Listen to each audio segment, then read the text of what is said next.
Je voulais immortaliser ce moment parce que j'ai trouvé ceci. Ceci est un fossile d'une dent de mégalodon. Et ce n'est pas donné à tout le monde d'en trouver une.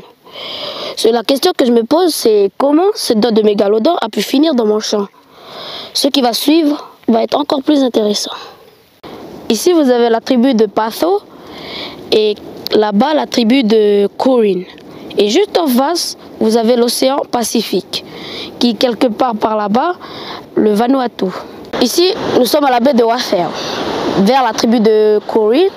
Et en contrebas, vous pouvez apercevoir des magnifiques terrasses de coraux.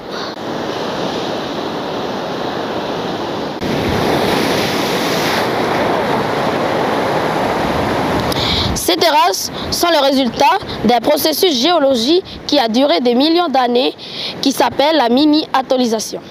Ce processus géologique est actuellement en train de se produire dans la tribu de Kourin qui est juste ici.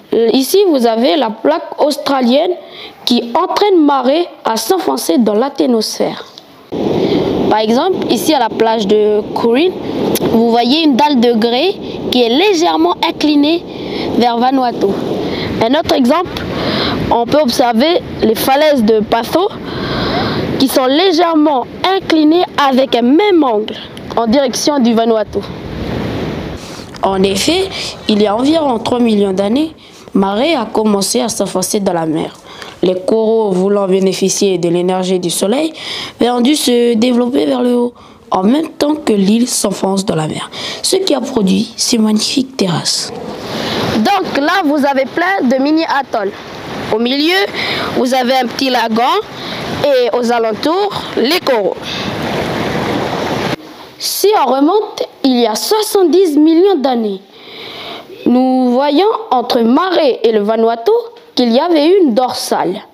Au milieu de Marée, à la tribu de Rawa, on peut trouver ces roches noires aux cristaux d'olivine, plagéoclastes et du pyroxèle. Cette roche s'appelle le basalte.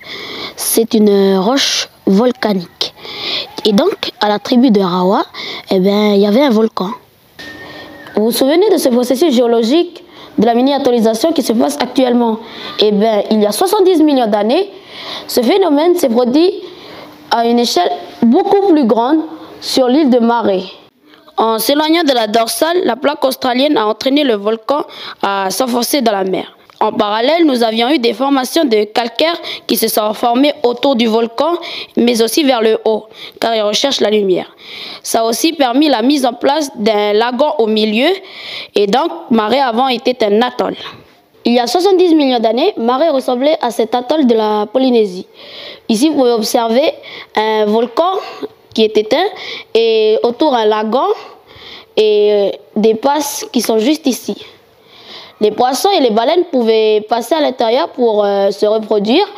Et les mégalodons, comme eux, ils chassent la baleine, ils pouvaient aussi passer par ces passes. Du coup, quand eux, ils meurent, leur corps se dépose au fond de la mer. Vers 5 millions d'années, entre Marée et le Vanuatu, nous aurons une nouvelle configuration. Ce ne sera plus une dorsale, mais une zone de subduction. Une petite expérience pour vous expliquer un peu tout ça. Ici, vous avez la représentation de la plaque australienne qui est en train de plonger. Et ici, vous pouvez observer un bombement.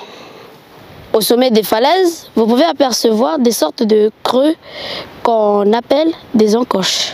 Ici, à la tribu de Wakone, au saut du guerrier, on peut observer plusieurs encoches. Ces encoches ont enregistré au fil du temps le niveau de la mer quand Marée a commencé à surgir de l'eau. Normalement, le niveau de la mer est parfaitement horizontal, mais on remarque sur ces encoches qu'ils ont exactement le même angle d'inclinaison que les dalles de grès et les falaises de Patho.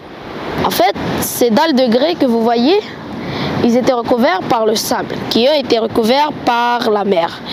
Quand Marée est ressorti, le sable s'est retrouvé en surface et le vent a fait son travail. Du coup, il a poussé le sable grain par grain pour former cette dune qui a été recouverte par la végétation.